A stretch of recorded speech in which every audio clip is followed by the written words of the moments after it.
শেষ ট্রেনের যাত্রী। রাত 12:40। এটাই ছিল পূর্ব রেল লাইনের শেষ ট্রেন। লোকালরা একে ডাকত মৃত ট্রেন। দিনের আলোয় কেউ এই নাম ব্যবহার করত না, কিন্তু রাত নামলেই সবাই জানত এই ট্রেনে কিছু একটা ঠিক নেই। কন্ডাক্টর অনিমেষ চক্রবর্তী আজও ডিউটিতে। 5 বছর ধরে সে এই লাইনে কাজ করছে। প্রথম দিকে ভয় পেত, পরে অভ্যাস হয়ে গেছে। তবুও আজ তার বুকের ভেতর কেমন একটা চাপা অস্বস্তি। ট্রেন ধীরে ধীরে এগোচ্ছে। প্রায় সব স্টেশন পার হয়ে গেছে। শেষের আগের স্টেশন নামহীন, আলো প্রায় নেই। এখানেই প্রতিদিন একই ঘটনা ঘটে। ট্রেন থামে, প্ল্যাটফর্মে কেউ নেই। হঠাৎ একটি ঠান্ডা বাতাস বয়ে যায়। অনিমেষ টের পায় কেউ একজন ট্রেনে উঠেছে। সে তাকিয়ে দেখে একজন পুরুষ, ধূসর রঙের পোশাক, মুখটা স্পষ্ট নয়। সবচেয়ে ভয়ঙ্কর ব্যাপারটা চোখে পড়ে একটু পরে। লোকটার পা মাটিতে ছোঁয় না। সে ভেসে ভেসে ট্রেনের ভেতরে ঢোকে। অনিমেষের গলা শুকিয়ে আসে, তবু নিয়ম মেনে সে এগিয়ে যায়। টিকিট? কাপা গলায় প্রশ্ন করে। লোকটি ধীরে মাথা তোলে। চোখ দুটো অস্বাভাবিক কালো,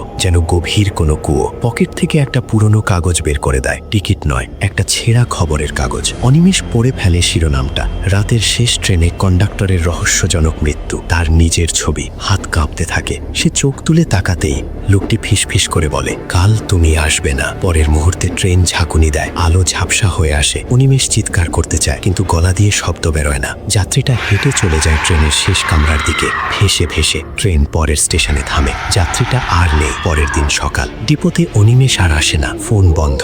বাড়ির দরজা ভেতর থেকে বন্ধ। পুলিশ দরজা ভেঙে ভেতরে ঢোকে, যা দেখে তা কোনো রিপোর্টে লেখা হয়নি। রেল অফিসে ফাইল বন্ধ করে দেয়া হয়। Heart attack. কিন্তু রাত 12:40 ট্রেন থামে আজও। নতুন কন্ডাক্টর আসে। শেষ স্টেশনে আবার একজন যাত্রী ওঠে। তার পা মাটিতে ছড়ে না, আর পকেটে থাকে আরেকজন কন্ডাক্টরের খবরের কাগজ।